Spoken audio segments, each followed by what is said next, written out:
When we had the Africa Climate Summit last year, and I was asked by the Africa Union to put together the Africa Climate Summit, the first ever, to discuss the challenges that we're going through because of climate change.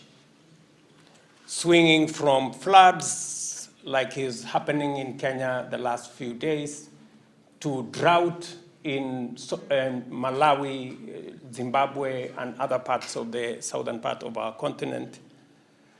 And we came up with a roadmap that Africa is no longer going to play victim again. We are going to be part of the solution.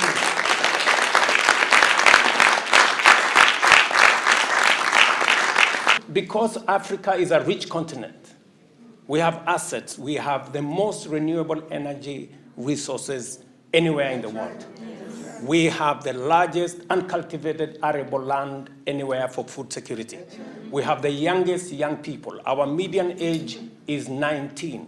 In fact, 40% of the world's workforce by 2050 will live in the African continent. And let me also tell you, a quarter of the world's population by 2050 will be living in Africa. So with these assets, we have made a determined push that we want to work with America. Africa, Kenya, and the USA share common values of freedom, democracy, believe in the rule of law, and we all believe in equality and inclusivity. And I am very proud as I speak as though I was a member of the Congressional Black. Let me also thank President Joe Biden for inviting me for this visit so that we can build on the already solid relationship between Kenya and the United States. Today we celebrate 60 years of solid relationship between the US and Kenya. And on that solid foundation, we're called upon to build on it. What we can do in the face of the challenges that face us. Challenges of the pandemic, challenges of the war, challenges around insecurity, peace and stability, both in Europe, in Middle East, and of course, in our continent. As you all know, that is a continent that we call home, and I am very proud to listen to you and what you have said about your thoughts and your plans about those of us who live in the African continent. Let me assure you that as you work hard here to make sure that we bring about equality, we are also doing the same to make sure that none of us is left behind. We want to work with you on 3 major items. Number 1, we want to work with you on trade and investment. Yes.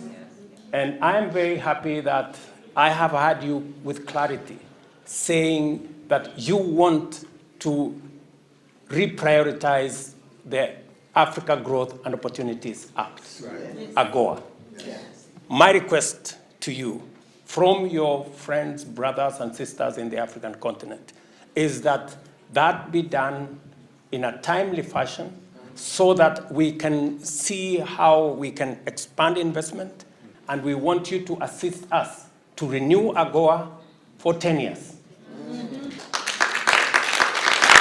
That is the message from your brothers and sisters from the African continent, number 1. Number 2, when we met 3 weeks ago, I was asked by the World Bank to convene the International Development Association's 21st Replenishment Summit, where we are having a conversation on how we can assist African nations, 26 of them that are on the brink of debt distress.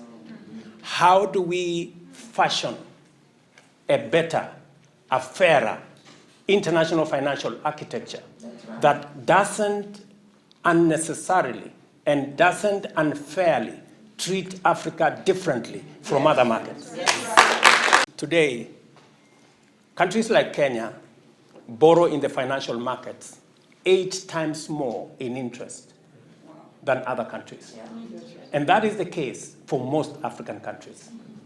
we are saying the Congressional Black Caucus, this great institution, the American Congress, should lead the way in making sure that the international financial architecture, the World Bank, the IMF, multilateral development banks, are fashioned in a manner that gives every country a chance to borrow concessional resources so that we can develop our countries and we can deal with the effects of climate change, of floods, of droughts.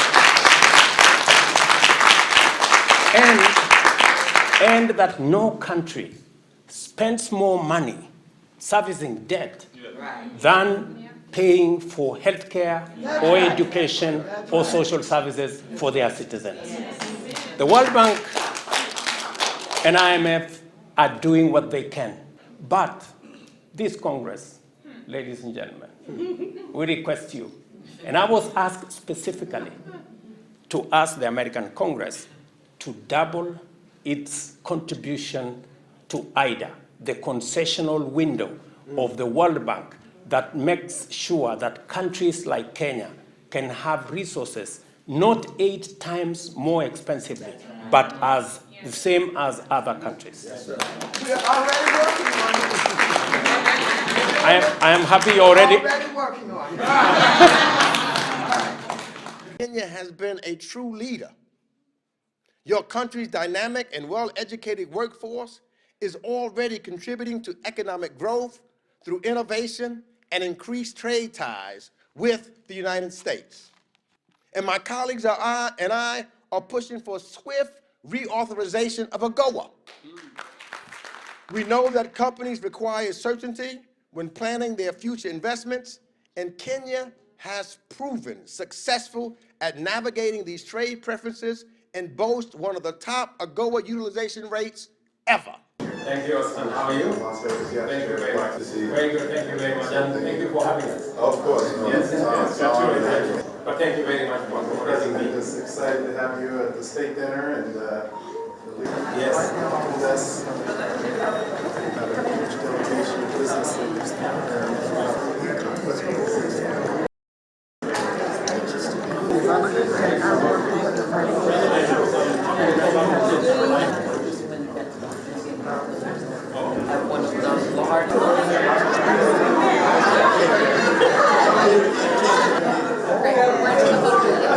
Black Caucus.